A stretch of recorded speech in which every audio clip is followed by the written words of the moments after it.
Okay, we're on page 227 talking about the difference between information aggregation and aggregate information.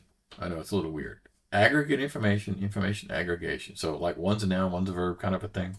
So, um, so aggregate information is like I have personal data about you, but I'm not seeing it. I'm blinding myself to make this thing pure.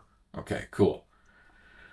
Information aggregation means I'm collecting tiny pieces of information about you, and if I collect enough, I can tell exactly what's going on. Here's a crazy example. All right, so let's say I said an employee was accused of stealing, and you go, okay, I can't tell who that is. A 42-year-old employee was accused of stealing. Okay, I bet I can figure out who that is. A 42-year-old man is accused of stealing. Oh, okay, now I've got it down in my mind about 3 people.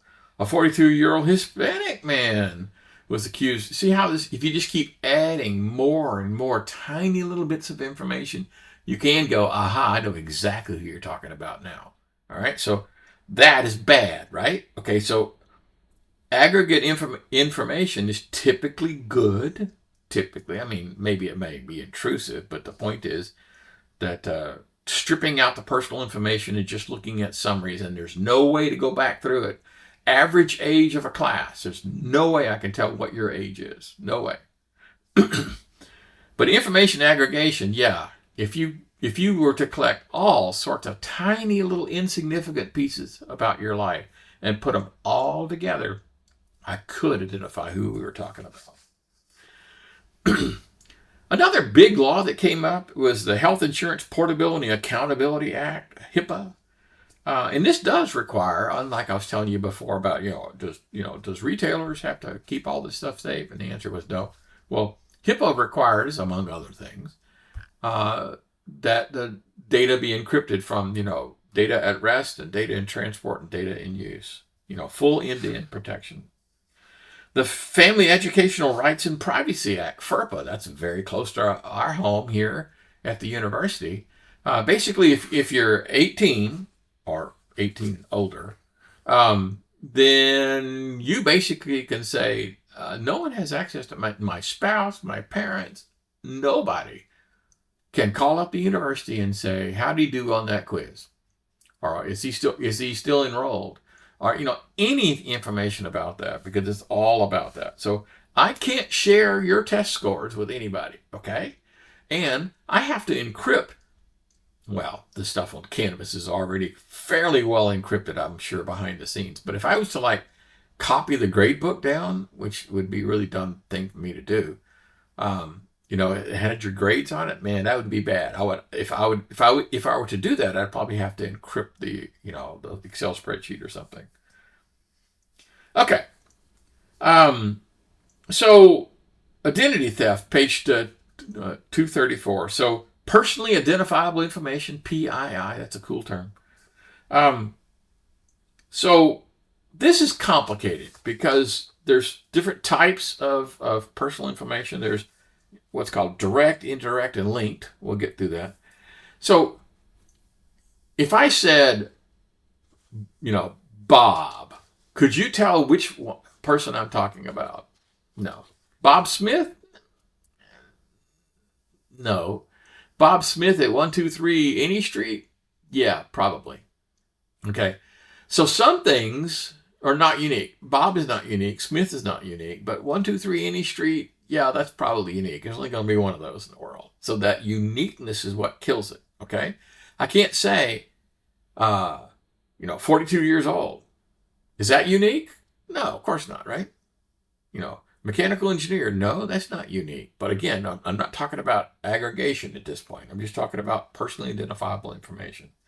So the full name, home address, definitely your social security number, or your ID, that kind of thing, with a name and a social security number together. Yeah, that would definitely identify me exactly who I was, right? That name goes with that social security number, case closed. Telephone numbers, emails. Emails are unique, right? And the combination of gender, birthday, and race, and geographic origin, all those kinds of things.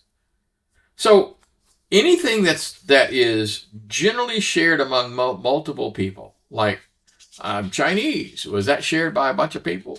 Yeah, it is. Okay. So now they've changed it recently to include biometric data, because biometric data is designed to be unique. So, your fingerprint and your iris and even to your point of your DNA is considered, PII, personally identifiable information. In my world, when I did this for a living quite some time ago, personally identifiable information, we had a separate file in the database for that, and it had your full name, your spouse's name if you were married, your full birth date, your home address and home phone number, things that clearly you did not want other people to have, right? Okay. So that was personally identifiable information. Everything in that record, in our case, it includes security clearances and, the date of inboarding and, all the things you need to know about, like when's their security clearance going to expire and all the rest of that stuff. So PII. Now, on the other hand, we had another table that contained your name and what department and the phone number of the organization, at your desk, okay, if you were a desk worker. And so that we could give out to people. We could put that on our internal website, saying if you're on the organization, in the organization, and you look up the organizational chart and go down to the right section and go click and bam, then you can see someone's smiling face and get the phone number at their desk. Okay, that's some of the things that you can do. Okay, so this is kind of complicated because when you read this in the book and maybe go look at their website, like full name, like that one is fairly obvious. There's probably more than one Bob Smith. Okay, so we're kind of sort of okay at that. But full name and social security number, no. Anyway, it's a little complicated, so don't freak out. All right. So the prevalence of identity theft, this has obviously been around for quite some time, but it's really kind of gone nuts. Oh, I'm sorry. This is information aggregation. So, I gather information about your shopping habits and surveys and, websites you've been to and, magazine subscriptions and web cookies and trash cans. If I gather all that, I can end up telling an awful lot about you. Okay. So here's the one on this is kind of old data, but that's okay. It works. The types of identity theft: credit card, bank, other. And it's basically been on the rise, right? You can probably imagine that.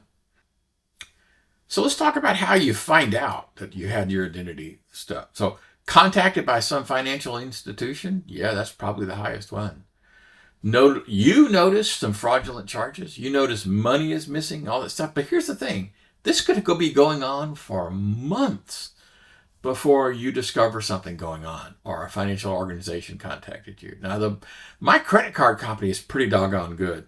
For example, if I normally buy stuff that costs less than $500, and then all of a sudden I put something down for $5,000, they're going to send me a note going, wait a minute, is this legit? And so I have to say yes on my phone before that thing will go through.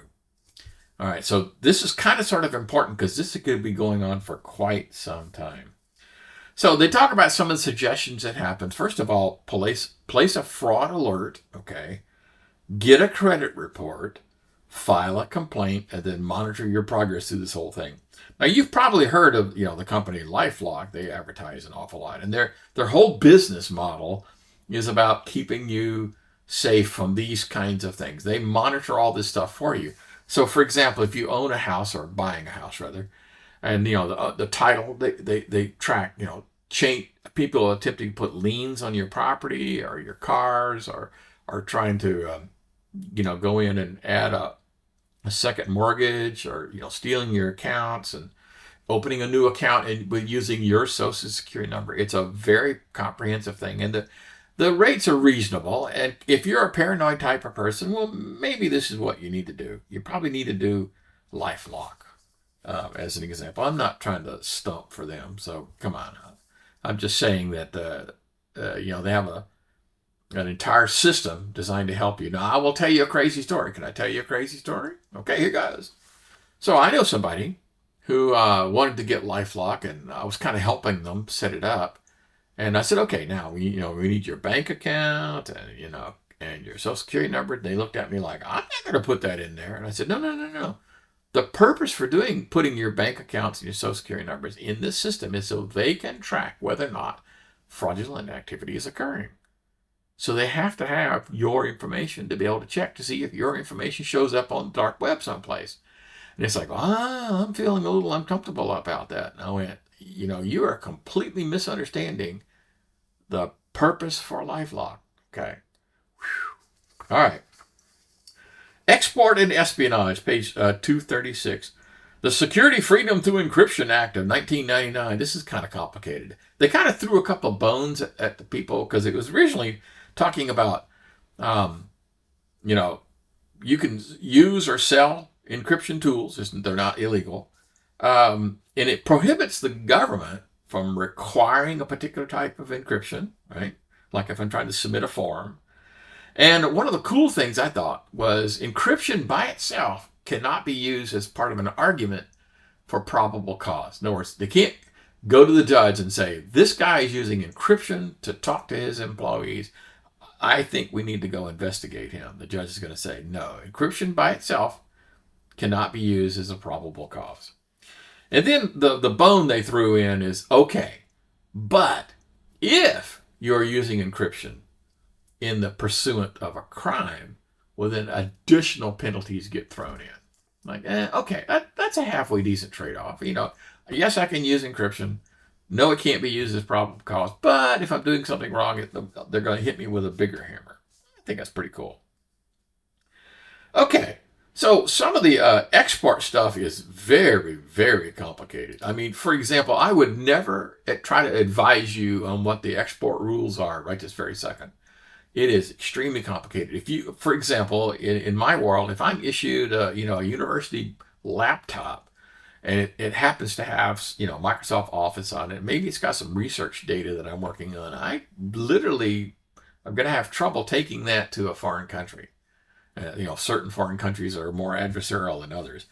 So all my point is the export rules, man, you basically don't try to do this on your own. That's the bottom line. You ought to go to someone who's an expert in export laws and say, I'm getting ready to go overseas and I'm going to go to, Poland, whatever. What are the rules for going to Poland? And have them go and tell you exactly what you can and can't do. Anyway, this is very complicated stuff. And, you could go through it and even things like, Windows and, all this kind of stuff. Here's the software list and even hardware stuff. Which ones are suspect? Again, don't try to do this on your own. All right. So if I'm just visiting, it's not like I'm going to go there. I'm just on vacation. Well, quite frankly, the way you solve the problem is don't carry a government state laptop with you if you're going on vacation, and don't have anything on your machine that the other people might want.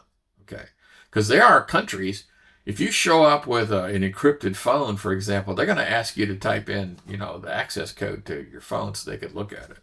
And if you say no, it's the privacy, they'll say fine, board the damn plane and go back home. That's all there is to it. Okay. So next thing on copyright, page 237. This is all about intellectual property. We've talked about this before. It basically protects published works.